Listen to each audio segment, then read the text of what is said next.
Hello everyone, कैसे हैं आप सब और क्या हाल समाचार हैं आपके। देखिए यूट्यूब पर आपने बहुत बार एफआईआई डेटा और डीआईआई डेटा की एनालिसिस देखी होगी। वहां पर कैसे ये लोग किसी में पोजीशन बढ़ा रहे हैं घटा रहे हैं, इसको भी देखा होगा। मैंने भी कई बार वीडियो बनाई है, लेकिन यूट्यूब पर पहली बार आज हम लेकर आए हैं एचएनआई डेटा। और ये एचएनआई डेटा को हमने दो पार्ट में रखा है।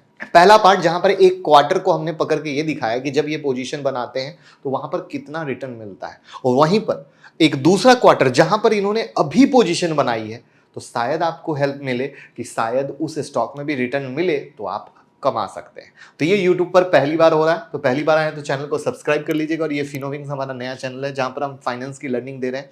अगर इसको सब्सक्राइब ना किया हो तो जरूर कर लीजिएगा, बेहतरीन फाइनेंस की लर्निंग के लिए। एचएनआई कौन होते हैं? जिनकी मिनिमम इन्वेस्टमेंट मिनिमम 5 करोड़ या उससे ऊपर की होती है।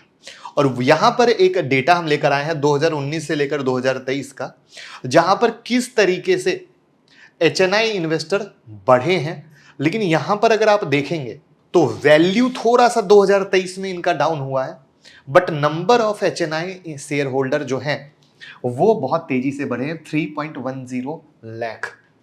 इन्वेस्टमेंट की समझ तो देखिए, कभी पसंद आया तो इन्वेस्ट किया, कभी नहीं समझ में आया तो नहीं इन्वेस्ट किया। ये एक एजुकेटेड ट्रेडर की पहचान होती है, और ये कितने ज़्यादा एजुकेटेड है ये हमें देखना है। जहां पर जैसा कि मैंने प्रॉमिस किया था कि हमने एक डेटा लिया है, वो डेटा ये है कि इन्होंने लास्ट क्वार्टर यानी सितंबर 2023 से दिसंबर 2023 में अपनी पोजीशन को कैसे बढ़ाया है इन परसेंटेज टर्म दो, ठीक है। फिर नेट वैल्यू टर्म में आएंगे, और फिर लेटेस्ट डेटा जहां से आपको स्टॉक के नाम मिल सके। तो यहां पे आप देखो तो अनुपम रसायन में सितंबर में इनकी होल्डिंग सिर्फ 3.55% थी, और वो दिसंबर में होल्डिंग बढ़ी 21.04%, मोटा मोटा 17.5% बढ़ाया। और इस दौरान इनको रिटर्न भी 24% के पास में मिला है। इसी तरीके से अगर और हाईएस्ट होल्डिंग पे देखें तो अगेन एक लर्निंग लेकर आया हूं, जहां पे मार्शल मशीन जो शेयर है सिर्फ 65 करोड़ का मार्केट कैप है। याद रखिएगा, जितना छोटा मार्केट कैप होता चल जाएगा स्टॉक उतना माइक्रो कैप की तरफ चला जाएगा और रिस्क उतना ज्यादा बढ़ेगा। तो इनकी होल्डिंग 14.5% के लमसम थी, 30% के करीब की होल्डिंग की, और रिटर्न क्या हुआ? माइनस। अब यहां पर माइनस में अगर आप नजर डालो तो इनकी टोटल होल्डिंग में आप नजर डालेंगे तो 3, 3, 6, 3, 9, 1, 10 शेयर हैं। और 10 में इनको नुकसान कितने ने दिया? तो 10 में इनको नुकसान दिया सिर्फ 2 ने, और बाकी शेयर ने क्या किया? बाकी शेयर ने इनको मुनाफा दिया। वहां पे मजेदार चीज क्या है, आरसीएल लिमिटेड पे जाओगे तो 14.58 होल्डिंग कर 25.2% किया, 119% का रिटर्न। वैसे ही अगर आप स्काई गोल्ड पे जाओगे 6.36% की होल्डिंग थी, 13.9% किया, रिटर्न कितना मिला? 293.2%। तो कहने का सेंस और मुद्दा ये है कि ये है एक समझ की कहानी, और उस समझ पे ये कमा रहे हैं पैसे। तो इस तरीके से ये डेटा आपने देख लिया। वीडियो को रोक के एक एक स्टॉक को देख लीजिएगा। मेरा मकसद जो बताने का है उस पे आना जरूरी है, सिर्फ वीडियो को लंबा करना मेरा मकसद नहीं है। आप इसको रोकिए और आराम से एक एक स्टॉक की एनालिसिस कीजिए। वहां पर मैंने कहा था एक और मैंने चीज निकाली है, वो है नेट वैल्यू टर्म में, ठीक है। नेट वैल्यू टर्म में यहां पर हमने निकाला है। अब इस नेट वैल्यू टर्म में अगर आप आते हो तो यहां पर अगेन देखा है, तो यहां पर सबसे पहले तो सारे के सारे स्टॉक ने इनको रिटर्न दिया है, वही सितंबर 2023 से दिसंबर 2023। यहां पर सबसे ज्यादा अगर वैल्यू कहें तो 3000 करोड़ का मोटा मोटा वैल्यू बढ़ाया इन्होंने अल्केम में, जहां पर 46.45% का रिटर्न लिया। वहीं पर अगर हम नजर डालते हैं एंजल वन में, तो इन्होंने 2895 करोड़ का इन्वेस्टमेंट वैल्यू इंक्रीज किया था और 89% का रिटर्न लिया। वहीं पर अगर हम बात करते हैं सुजलॉन में, तो इन्होंने 2172 करोड़ का इन्वेस्टमेंट इंक्रीज किया था और इनको रिटर्न मिला था 67.51% का। तो यानी मोटा मोटा अच्छा। और अब हम अगर एक देखें कि सबसे लोएस्ट किसने दिया, तो इन्फोसिस इन्होंने वैल्यू बढ़ाई थी 1569 की 8.37 की। लेकिन सबसे इंपॉर्टेंट क्या है, एक क्वार्टर में रिटर्न, यानी सितंबर से 2 दिसंबर के बीच की ही हम बात कर रहे हैं, उससे बाहर की बात नहीं कर रहे।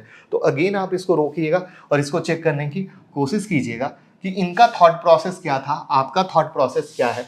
वहां पर इनमें से कौन से शेयर आपके पोर्टफोलियो में है, कमेंट में जरूर बताइए। आपके स्क्रीन पे नाम तो दिख ही रहा है। अब हम आते हैं सबसे इंपॉर्टेंट सी चीज, तो जब इनका थॉट प्रोसेस अच्छा है और इनके थॉट प्रोसेस पे काम हो रहा है, तो आपको अगर स्टॉक के नाम मिल जाएं जहां पे आपको ये पता चल जाए कि किस स्टॉक में इन्होंने पोजीशन बढ़ाई है और वहां पर अगर आप उसका फायदा ले सके तो कैसा रहेगा। लेकिन लेकिन लेकिन लेकिन सबसे इंपॉर्टेंट क्या है? सबसे इंपॉर्टेंट एक ही चीज, वो ये है कि मेरे दोस्त, मेरे भाई, कभी भी आंख बंद करके किसी के कहे सुने में इन्वेस्ट मत कीजिए, पहला। दूसरा, मार्केट कैप देखिए 71 करोड़, ये देख रहे हैं कितना छोटा है, 9.95 करोड़, 26 करोड़, यानी सारे पेनी स्टॉक के मोटा मोटा कैटेगरी में बैठे हैं। तो अब जैसा कि मैंने क्या बताया, मार्केट कैप छोटा है तो बहुत सारे पेनी स्टॉक हैं, माइक्रो कैप स्टॉक है। तो इसकी जब आप कंपनी स्टडी में जाओगे तो आप पाओगे बहुत सारे में तो प्रमोटर होल्डिंग ही जीरो है, बहुत सारे में डेट बहुत ज्यादा है, यानी बहुत, मतलब इन सब की स्टडी अलग अलग तरह की है। किसी में कोई प्रॉब्लम, किसी में कोई प्रॉब्लम। प्रॉब्लम वर्ड इसलिए यूज किया क्योंकि फंडामेंटल में आप जब पढ़ते हो तो आप पाओगे डेट ज्यादा है तो इश्यूज, प्रमोटर गायब है तो इश्यूज।